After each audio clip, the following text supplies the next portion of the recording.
बोलो भारत माता की, भारत माता की, भारत माता की। आज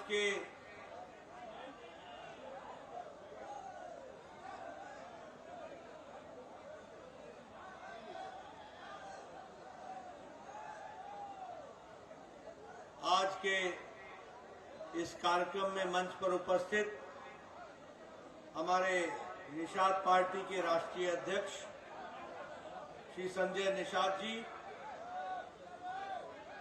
संसद में मेरे साथी और वरिष्ठ सहयोगी श्री प्रवीण निषाद जी, हमारे यहाँ लोकप्रिय संवेदनशील प्रत्याशी श्री सरवण निषाद जी, हमारे अजय सिंह गौतम जी जिला के प्रभारी, बेचन राम जी पूर्व के विधायक, श्रीमती मालती देवी जी राष्ट्रीय उपाध्यक्ष निषाद पार्टी, श्री रविंद्र निषाद जी प्रदेश अध्यक्ष, श्री चंदन मिश्रा जी मंडल के अध्यक्ष ब्रह्मपुर, श्री सुरेश कश्यप जी एमएलसी सम्मानित मंच, और यहाँ इतनी बड़ी संख्या में एकत्र आए देवी और सज्जनों, मीडिया के मेरे साथी, प्रिंट मीडिया और इलेक्ट्रॉनिक मीडिया के मेरे साथी, भाई जरा शांत रहेंगे तो मैं बात कर लूं 2 मिनट।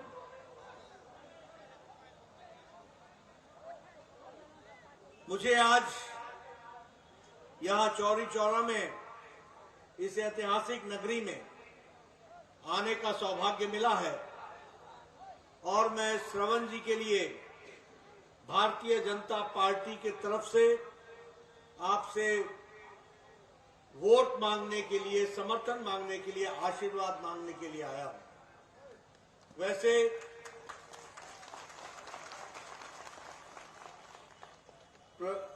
इस कार्यक्रम में जो डॉक्टर संजय निषाद जी ने बात कही है, उसके बाद मुझे कुछ उसमें बहुत कुछ जोड़ने की आवश्यकता नहीं है, क्योंकि उन्होंने सारी बात आपके सामने बहुत तफसील से की है और उन्होंने बहुत गहराई से आपको बताने का प्रयास किया है कि भारतीय जनता पार्टी को आशीर्वाद देना, श्रवण निषाद जी को आशीर्वाद देना, सरवण जी को, यह प्रदेश की और देश की आवश्यकता है।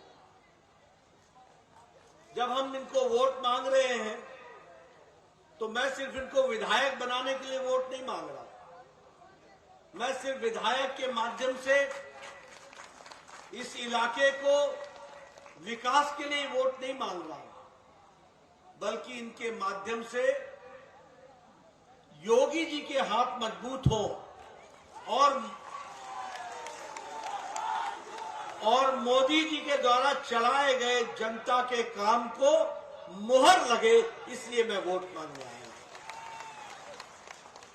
मित्रों, यह हमारी ही पार्टी है एनडीए की, जिसमें भारतीय जनता पार्टी, निषाद पार्टी, अपना दल पार्टी, ये पार्टी गांव, गरीब, वंचित, पीड़ित, शोषित, समाज के अंतिम पायदान पे खड़ा व्यक्ति, हमारी माताएं बहनें, उनको ताकत देना, हमारे युवा साथी को ताकत देना और हमारे किसान भाइयों को मुख्य धारा में लाना, यह कोई कर रहा है तो मोदी जी के नेतृत्व में भारतीय जनता पार्टी, निषाद पार्टी और अपना दल पार्टी कर रही है। इसलिए सरवण जी को ताकत देना यह हमारी जिम्मेवारी है।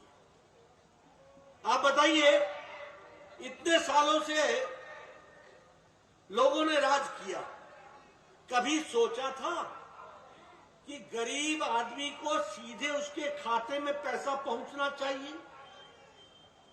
कभी सोचा था कि गरीब आदमी को इन दलालों से छुटकारा दिलाना चाहिए?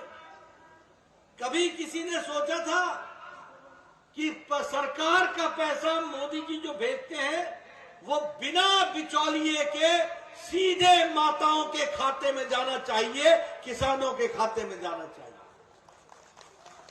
यह सोचने का काम किया तो मोदी जी ने किया, और उसको लागू किया तो उसको योगी जी ने लागू किया। यह हमको याद करना चाहिए। आज 2,63,00,000 लोगों के पक्के मकान बन गए हैं। 2,63,00,000। इस साल 60 लाख लोगों को और पक्के मकान मिलेंगे। आप बताइए, हर गांव में 5-10 गांव घर बना है कि नहीं बना है? पक्के बना है कि नहीं बना है? और मोदी जी का सपना है और योगी जी ने पूरा करना है, और यहां श्रवण कुमार पूरा करेगा। कोई भी व्यक्ति फूस के मकान में नहीं रहेगा, पक्के छत के नीचे रहेगा। यह हमारा संकल्प है। और इसीलिए इस साल 60 लाख मकान बनने वाले हैं। आप बताइए, ये महिलाओं को, बहनों को जब कोरोना था और लॉकडाउन लगा था तो 500 रुपया सीधे खाता में पहुंचा था कि नहीं पहुंचा था? पहुंचा था कि नहीं पहुंचा था? और प्रधानमंत्री आवास योजना का मालिक घर का मालिक नहीं है, घर की मालकिन अब मालिक है। महिलाओं को ताकत देने का काम किया। पिछली बार जब महामारी आई थी 100 साल पहले, तो लोग भूखमरी से ज्यादा, बीमारी से ज्यादा भूखमरी से मर गए थे। बीमारी कम थी, भूखमरी ज्यादा थी। अब बताइए, मोदी जी ने पिछले साल से, मार्च महीने से राशन पहुंचाया है कि नहीं पहुंचाया है? चावल पहुंचाया है कि नहीं पहुंचाया है? गेहूं पहुंचाया है कि नहीं पहुंचाया है? और योगी जी ने अपना चना पहुंचाया है कि नहीं पहुंचाया है? नमक पहुंचाया है कि नहीं पहुंचाया है? तेल पहुंचाया है कि नहीं पहुंचाया है? अब आपने श्रवण कुमार जी को विधानसभा पहुंचाना है। ये आपकी जिम्मेवारी है, इसको आपको पूरा करना है। बताइए, गैस का चूल्हा दिया कि नहीं दिया? सिलेंडर दिया कि नहीं दिया? अब आप श्रवण कुमार को फिर से पहुंचाइए, और दीपावली और होली में 2 गैस का चूल्हा, सिलेंडर मुफ्त लीजिए। ये भी हम आपको बताना चाहते हैं। मित्रों, आज गरीबों का इलाज के लिए 5 लाख रुपए मोदी जी देते हैं कि नहीं देते हैं? आयुष्मान भारत में 2.5 करोड़ लोगों का गंभीर बीमारी से इलाज हुआ है कि नहीं हुआ? हुआ है कि नहीं हुआ? पहले लोगों के खेत बिक जाते थे अगर किसी को कैंसर हो जाए, लोगों का घर बिक जाता था अगर किसी को दिल की बीमारी हो जाए, गरीब लोगों के खेत और घर दोनों बिक जाते थे अगर किसी को किडनी की बीमारी हो जाए।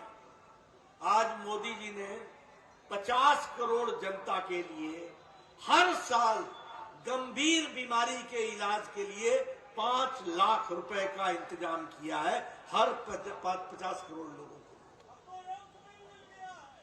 सबको दिया है। और अगर आपका इस साल 2 लाख रुपए खर्च हो गया इलाज में, तो अगले साल आपको फिर से 5 लाख मिलेगा। 3 आपका बचा हुआ और 2 फिर से मिल जाएगा, आपको फिर से 5 लाख रुपए मिल जाएगा। आप बताइए, ये 1.25 लाख करोड़ रुपए खर्च करके मोदी जी का खाता में किसानों को हर 3 महीने पर 2,000 मिला था कि ना? मिला था कि ना? और अभी 10 किस्त मिल चुकी है। 10 किस्त, 11वीं आनी बाकी है। 1.25 लाख करोड़ रुपए मोदी जी ने किसानों को ताकत देने के लिए पहुंचाया है। ये भी हमको याद रखना चाहिए। आप बताइए, ये एक्सप्रेस हाईवे बन रहा है कि नहीं बन रहा है? और ये गोरखपुर एक्सप्रेस वे, ये लिंक एक्सप्रेस वे, ये गंगा एक्सप्रेस वे, ये सब बन रहा है कि नहीं बन रहा है? ये सड़क नहीं है, ये विकास की कहानी है। आप बताइए, गोरखपुर में all India institute of medical sciences बन गया कि नहीं बन गया? बीआरडी मेडिकल कॉलेज में बच्चों के लिए 500 बिस्तरों का अस्पताल बन रहा है कि नहीं बन रहा है? सुपर स्पेशलिटी ब्लॉक बन गई कि नहीं बन गई? बीआरडी मेडिकल कॉलेज को लैब आई कि नहीं आई, आईसीएमआर की? जापानी बुखार का इलाज होना शुरू हो गया कि नहीं हो गया? और 95% बच्चों की जो मौत होती थी उसमें कमी आई है कि नहीं आई है? अब आप ही बता रहे हैं कि खत्म हो गई। ये परिवर्तन आया है तो इसलिए आया है कि आपने भारतीय जनता पार्टी, निषाद पार्टी और अपना दल को अपना आशीर्वाद दिया है, इसलिए आया है। इस साल 60 लाख नौजवानों को नौकरी दी जाएगी। 60 लाख, 25,000 किलोमीटर की सड़क बनेगी, 20,000 करोड़ रुपए खर्च होगा। 3 करोड़ 80 लाख घरों में पानी पहुंचाया जाएगा एक साल के अंदर। जल और नल और स्वच्छ जल और स्वच्छ अपने घर में नल, और इसमें 60,000 करोड़ रुपए खर्च होगा। लगभग 60 लाख घर बनेंगे पक्के और उस पर 48,000 करोड़ रुपए एक साल में खर्च होगा। ये भी हमको याद रखना चाहिए। और मैं एक बात पूछना चाहता हूं, आप बताइए, योगी जी के आने के बाद ये गुंडागर्दी बंद हुई कि नहीं हुई? महिलाओं को सुरक्षा मिला कि नहीं मिला? माँ बहनें सुरक्षित हुई कि नहीं हुई? आइए, माफिया राज जो गुंडागर्दी करते थे, जेल के अंदर गए कि नहीं गए? आप बताओ, आजम खान जेल के अंदर है कि नहीं है? आप बताओ, मुख्तार अंसारी जेल के अंदर है कि नहीं है? आप बताओ, अतीक अंसारी, अतीक अहमद जेल के अंदर है कि नहीं है? आप बताओ, सारे गुंडे माफिया जेल के अंदर है कि नहीं है? इनको जेल के अंदर रखना है कि नहीं रखना है? अगर इनको जेल के अंदर रखना है तो श्रवण कुमार को लखनऊ भेजना है। इसको भी आपको याद रखना है। मित्रों, ये गोलघर में बम कांड हुआ था। 3 जगह पर बम कांड हुआ था गोलघर में। 3 कचहरी में बम कांड हुआ था। श्रमजीवी ट्रेन में बम कांड हुआ था। मुंबई के लोकल ट्रेन में बम कांड हुआ था। संकट मोचन वाराणसी में बम ब्लास्ट हुआ था। कुल मिलाकर के 500 लोग मारे गए थे और कम से कम 2000 लोग घायल हुए थे। उसमें 2 लोग पकड़ाए थे। एक का नाम था हाकिम तारिक कासमी और एक का नाम था खालिद मुजाहिद। ये दोनों लोग पकड़ाए थे। और अखिलेश जी ने 26 अप्रैल 2012 में मुख्यमंत्री के तौर पर ये आतंकवादियों के खिलाफ केस वापस लिया था। बाद में इलाहाबाद हाईकोर्ट ने कहा तुम केस वापस नहीं ले सकते हो। मीडिया वाला, मैं डेट के साथ बता रहा हूं, अखिलेश आएगा तो पूछना उससे। उसने आतंकवादियों के खिलाफ केस वापस लिया। कोर्ट ने केस वापस नहीं होने दिया और गोरखपुर के कोर्ट ने फैसला सुनाया, 4 जिंदगियों तक आजीवन कारावास खालिद तारिक कासमी को दिया गया। आप बताइए, जो मुख्यमंत्री आतंकवादियों को छोड़ता है, मुकदमा वापस लेता है, ऐसे लोगों को जिताओगे क्या? ऐसे लोगों को जीतना चाहिए क्या? ऐसे लोगों को घर में बैठाना है कि नहीं बैठाना है? अगर बैठाना है तो इनको लाना है, ये बात आपको तय करनी पड़ेगी। मैं दूसरा किस्सा सुनाता हूं। पत्रकार बंधु नोट कर लेना, अखिलेश जी यहां तो आएंगे नहीं, उनको तो मालूम है चौरी चौरा का नतीजा, उनको तो मालूम है गोरखपुर का नतीजा। लेकिन आपको कहीं मिल जाए तो मेरे नाम से पूछना कि 31 दिसंबर और 1 जनवरी 2007 और 8 की रात और सुबह सीआरपीएफ के रामपुर के कैंप पर आतंकवादियों ने AK-56 राइफल के साथ हमला किया था। उस हमले में 7 जवान मारे गए थे, 7 परिवार हताहत हुए थे।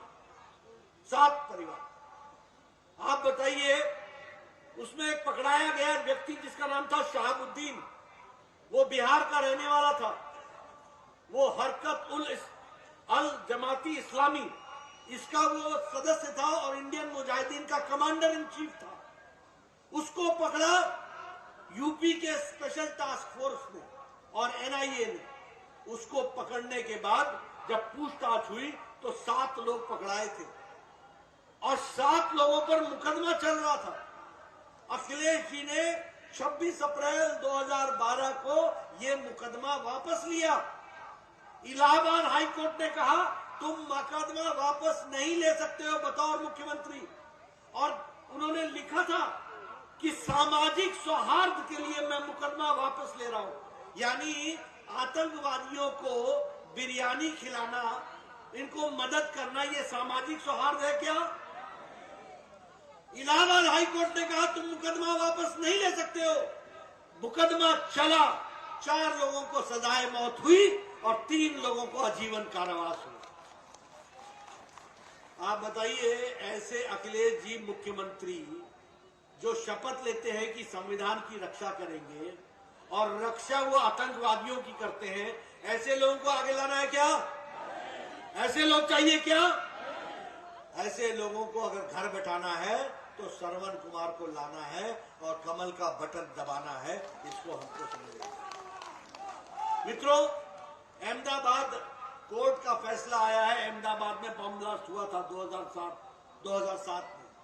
वहां के बम ब्लास्ट में देश में पहली बार फैसला हुआ जिसमें 38 लोगों को सजाए मौत हुई है और उस 38 लोगों में एक आजमगढ़ का एक खालिद सैफ नाम का, मोहम्मद सैफ नाम का व्यक्ति है जिसको सजाए मौत हुई है। और उसका पिताजी अखिलेश जी के साथ गले मिलते वो फोटो खिंचाते हैं और समाजवादी पार्टी के कार्यकर्ता होते हैं। मैं जानना चाहूंगा कि समाजवादी पार्टी का रिश्ता क्या है आतंकवादियों के साथ? बोलिए, ये प्रश्न है कि नहीं है? इसका जवाब चाहिए कि नहीं चाहिए? अगर इसका जवाब चाहिए तो 3 तारीख को श्रवण जी को भेजने का इंतजाम कीजिए, ये हम आपसे। और मित्रों, हमने चाहा है कि श्रवण कुमार जी कमल के निशान पर चुनाव जीत करके आए।